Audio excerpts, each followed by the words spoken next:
ጤና ይስጥልን ክቡራትና ክቡራን አድማጭ ተመልካቾቻችን፣ ይህ የዓለማችንን ውስብስብ የፖለቲካ አውድና የሀያላን ሀገራት የጂኦፖለቲካ ሽኩቻ ወደ እናንተ የምናደርስበት የዜና ትንታኔ ፕሮግራማችን ነው። ዛሬ ትኩረታችንን መላውን ዓለም በከፍተኛ የኢኮኖሚና የጸጥታ ስጋት ውስጥ በከተተው የአሜሪካና የኢራን ውጥረት ላይ እናደርጋለን።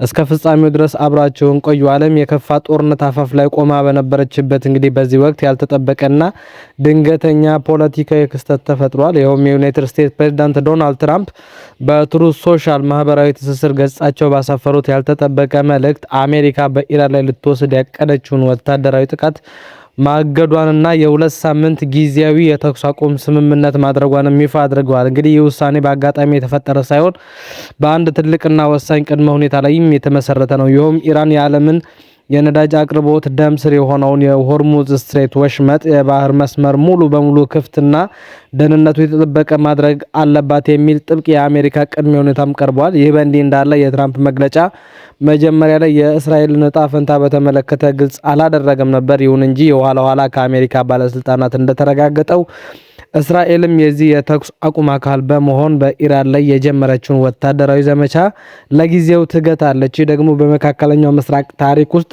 ያልተለመደ የጋራ ጦር ማብረድ እርምጃ ሆኖም ተመዝግቧል። ከዚህም ባሻገር አሜሪካ ከጦርነት ጫፍ እንድትመለስ ያደረጋት ይህ እርምጃ በዋሽንግተን ብቻ የተወሰነ የፖለቲካ ውሳኔም አልነበረም። ከጀርባው እጅግ ሰፊና ውስብስብ የዲፕሎማሲ ስራዎችም ተከናውነውበታል። በተለይም የፓኪስታን ጠቅላይ ሚኒስትር ባሻ እና የጦር ኃይሎች ጠቅላይ አዛዥ ፊልድ ማርሻል አሲም ሙኒር አሜሪካ አውዳሚ ያለችውን ጥቃት እንድታዘገይ በማግባባት ረገድ ቁልፍ የሽምግልና ሚናን ተጫውተዋል የተባለ ነው። በተጨማሪም የዓለማችን ሁለተኛዋ ግዙፍ የኢኮኖሚ ባለቤት የሆነችው ቻይና ጣልቃ ገብነት በቀላሉም የሚታይ አልነበረም። ቤጂንግ በመጨረሻዎቹ ወሳኝ ደቂቃዎች ወደ መድረኩ ብቅ በማለት አሜሪካ በኢራን የነዳጅ ተቋማት ላይ ጥቃት የምትሰነዝር ከሆነ በዓለም ኢኮኖሚ ላይ አውዳሚ ቀውስ ሊከሰት እንደሚችል ጠንካራን ማስጠንቀቂያ ሰጥታለች።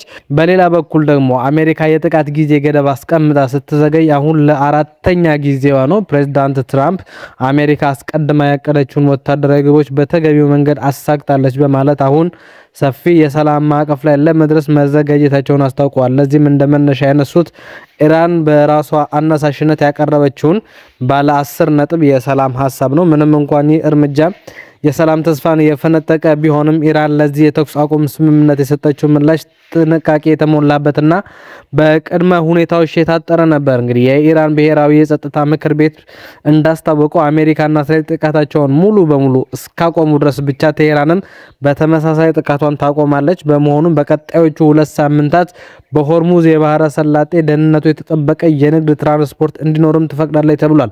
ነገር ግን ይህ የሚሆነው በኢራን ጦር ጥብቅ ክትትል ፈቃድና ቁጥጥር ስር ብቻ መሆኑንም በግልጽ አስጠንቅቃለች። በተለይም የኢራን ባለስልጣናት ይህ ስምምነት የጦርነቱ ማብቂያ እንዳልሆነ አበክረውም ገልጸዋል። ይልቁንም ዋሽንግተን የጣለችውን የኢኮኖሚ ማዕቀብ እንድታነሳ፣ አስተማማኝ የባህር ላይ ትራንዚት እንዲረጋገጥና የአሜሪካ የጦር ኃይሎች ከቀጠናው እንዲወጡ የምትጠይቅበት አጭር የድርድር መስኮትም አድርጋ እየወሰደችው ነው የሚገኘው። ይህንንም ተከትሎ እንግዲህ የሁለቱ ሀገራት የመጀመሪያ ዙር ቀጥተኛ ድርድር በፓኪስታን ዋና ከተማ ኢስላማባድ ይካሄዳል ተብሎ ይጠበቃል። እስከ 15 ቀናት ሊረዝም የሚችለው ይህ ድርድር ኢራን ባቀረበችው ባለ 10 ነጥብ የሰላም ሀሳብ ላይ ያተኩራል ተብሏል። የፖለቲካ ተንታኞች እንደሚሉት ይህ ሰነድ የመካከለኛውን ምስራቅ የጸጥታ አወቃቀር ሙሉ በሙሉ ሊቀይር የሚችል ትልቅ አቅም አለው ተብሏል። በመጨረሻም ጥልቅ የሆነው የአሜሪካና የኢራን ያለመተማመን ታሪክ አሁንም በመቀጠሉ የዓለም አቀፉ ማህበረሰብ ጥርጣሬ በቀላሉ የሚጠፋም አይደለም። በመሆኑም ይህ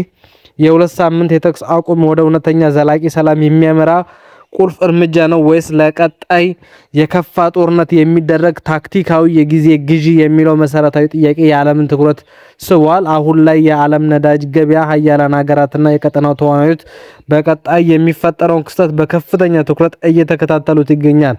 ለዛሬ ያዘጋጀንላችሁ የፖለቲካ ትንታኔ ይህንን ይመስል ነበር። አብረናችሁ ስለተከታተላችሁን እናመሰግናለን። መልካም ጊዜ ይሁንላችሁ። ውድ አድማጮቻችን ቻናላችንን ሰብስክራይብ በማድረግ ቤተሰብ ይሁኑ።